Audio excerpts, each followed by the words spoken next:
Good morning, welcome to the Phoenix Blue update for Friday the 9th of December. I'm Tom Colley presenting this morning. Only one event in the markets to talk about yesterday, and that was the ECB rate statement and press conference. Over to the news page, we had a hold on the rates, the minimum bid rate, as anticipated, that remained at 0%. What was of particular interest was the level of ongoing bond buying. We have a program in place of 80 billion euros a month purchases, which that particular program is dated till the end of March 2017. What was announced in the statement was an extension of that program for a 9-month period, but at a reduced rate of 60 billion euros a month. Now, the market initially took this as being effectively a reduction, but if you look at the numbers themselves compared with what one of the major alternatives would have been, which would have been an extension of the current 80 billion euros a month for a 6-month period, and look at what it actually means. 60 billion over 9 months is a total of 540 billion. 80 billion over 6 months is a total of 480 billion.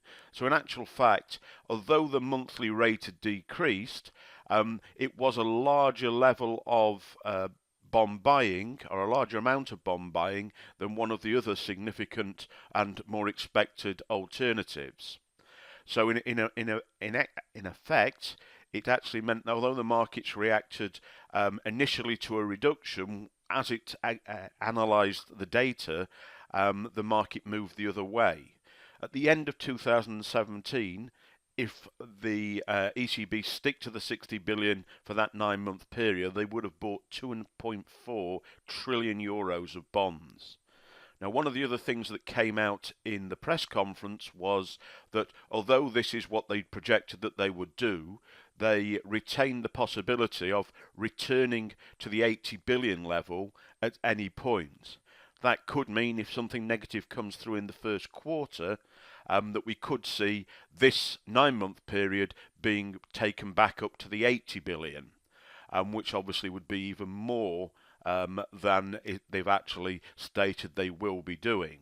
So basically, although they were reducing that, they were still quite willing to increase that as and when necessary, and that was very much part of what was a very dovish statement from Mario Draghi. One of the comments he made was QE is in effect open-ended.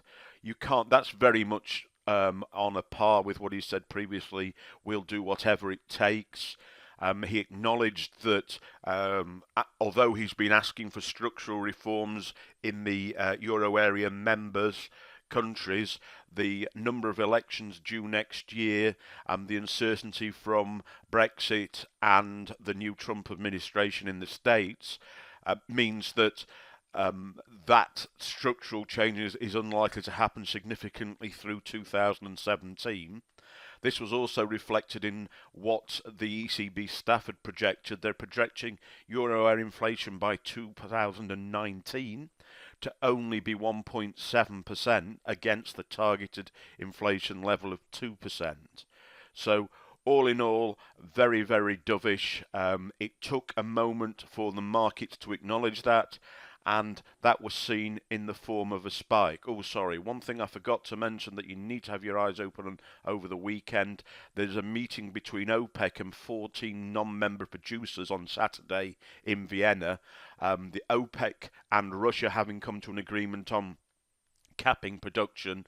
OPEC are obviously looking to this group of non-members to follow suit and do the same with a view to pushing in keeping the price of oil high and possibly pushing it further. Sorry about that. So over to the euro chart itself, and this is what we saw. We saw a big push up as soon as the statement came out. Before it had really had time to be absorbed, and certainly before the press conference. We saw price shoot up straight into this market cap we had marked and identified here.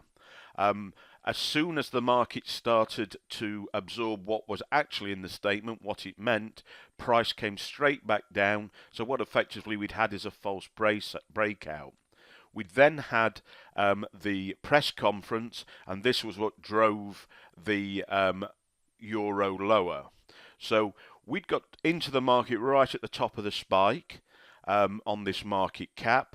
Then in the intervening time, between the statement, the rate statement, and the press conference, we also had an intraday entry on a 5-minute intraday swing. So we got back in the market and traded it to a lot right down to this level here. Now that meant, and what we did is actually we closed out at the end of the day. Today's a profit taking, a big move like that. If an opportunity arises, we will get back in on the short side on the euro. But after such a big move, we closed our trades and we'll look at what happens today. So a really, really fantastic trade there. If you took the market cap, that would mean you'd have got a 6% winner. But how do you take that market cap? Well, the way that Phoenix Blue analyse the markets, if you become a Phoenix Blue member, we teach you how to identify those market caps. But if you are looking for another way to advance your trading, we have what's called an Investor Insight Pack. This comes out every weekend before the market opens. We analyse all the majors, all the minors, any appropriate crosses, commodities and indexes. We use our fundamental analysis, our technical analysis, our commitment of traders analysis, and we also build in seasonality. And this is one of the pages from the Insight Pack from last weekend. There we've got the market cap. If you'd taken the more aggressive of those entries, which would be the least profitable, if you'd closed out when we did late afternoon, you'd have taken a 6% win on that one trade alone, simply from the information that we provide. So this is a way that you can have the markets analysed for you without you having to do the work, or allowing you to do the work and then make the comparison yourself, comparing with it the work that we've done to do that. So a fabulous opportunity there that played out. We took it. If you're interested in the Investor Insight Pack and receiving that, go to the website through the contacts pages, or simply email us at info@Phoenix Blue and say you've seen about the information about the Investor Insight Pack on this morning's video. Could you have some more information about what it includes, etc., etc. Okay, so that was the big move in the euro. We had the spike up first, effectively a false breakout, and we took advantage of the downside as the markets reacted to the press conference. So to look at other markets, what would we expect? A mirror image on the US dollar index, and that is exactly what we got. As you can see, the dollar right back up here at significantly higher levels than it had been preceding that. We're obviously aware we've got the Fed statement next week.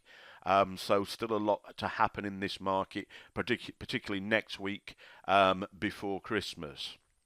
Now, just to show you, and this emphasizes how the dollar index actually works. Bear in mind the dollar index is a basket of currencies, and the euro is by far the biggest proportion of that basket. What we saw yesterday wasn't dollar strength as much as a realigning of the relationship between the dollar and the euro, because if we go through to the yen chart, US dollar JPY, we would have, if we'd been seeing pure dollar strength, it would have been reflected in other markets, and we'd have certainly seen a breakout to the long side in this market. We didn't see that. That suggests the relationship between the dollar and the yen was very much static when compared with the relationship between the euro and the dollar.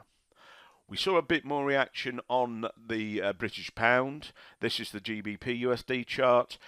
We were long this market. We got stopped out.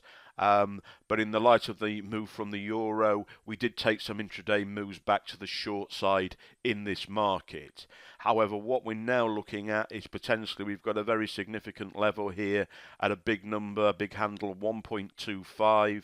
That level is perfectly in confluence with this upward trend line there. So we will be certainly eyes open next week for an opportunity to take the market long from that level if it reaches there, and with a target around this other significant level, about 1.28, which is the lows through here.